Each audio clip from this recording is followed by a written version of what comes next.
হজরত ওমর ইবনুল খত্তাব রদিয়াল্লাহু আনহুর একটি সংক্ষিপ্ত কিন্তু হৃদয় ছোঁয়া ও অনুপ্রেরণামূলক জীবনী দিলাম। হজরত ওমর ইবনুল খত্তাব রদিয়াল্লাহু আনহু ন্যায় বিচারের প্রতীক, এক মহামানব। হজরত ওমর রদিয়াল্লাহু আনহু ছিলেন ইসলামের দ্বিতীয় খলিফা, এমন এক নেতা যার নাম উচ্চারণের সঙ্গেই মনে ভেসে ওঠে ন্যায়, সাহস ও আল্লাহ ভীতি। তিনি ইসলামের সূর্যোদয়ের যুগে জন্মগ্রহণ করেন এবং প্রথম দিকে ইসলাম গ্রহণের বিরোধিতা করলেও একদিন কোরআনের বাণী শুনে তার হৃদয় কেঁপে ওঠে। সত্যের আলো তার অন্তরকে আলোকিত করে তোলে। সেই দিনই তিনি ঘোষণা দেন, আমি সাক্ষ্য দিচ্ছি আল্লাহ ব্যতীত কোনো উপাস্য নেই এবং মোহাম্মদ সাল্লাল্লাহু আলাইহি ওয়াসাল্লাম আল্লাহর রাসূল।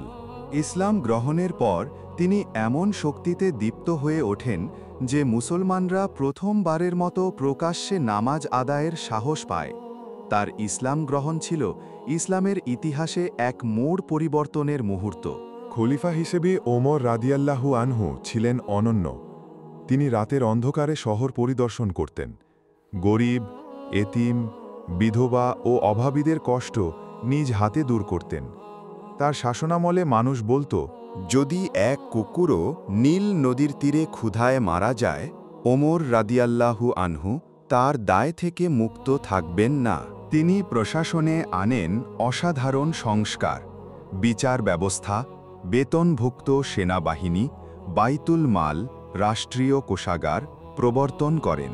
তার সময়েই ইসলাম পৌঁছে যায় পারস্য, মিসর ও সিরিয়ার সীমান্তে।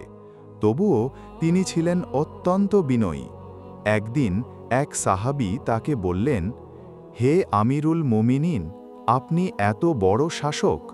তিনি জবাব দিলেন, আমি যদি আল্লাহর ভয়ে কাঁদি না, তবে আমার শাসন আর কি মূল্য রাখে।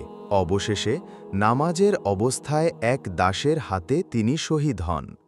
কিন্তু তার নাম আজও উজ্জ্বল, ন্যায়, সত্য ও মানবতার প্রতীক হিসেবে। তোমরা নিজেরা বিচার করো, অন্যকে বিচার করার আগে, কারণ কিয়ামতের দিনে তোমাদেরকেই বিচার করা হবে।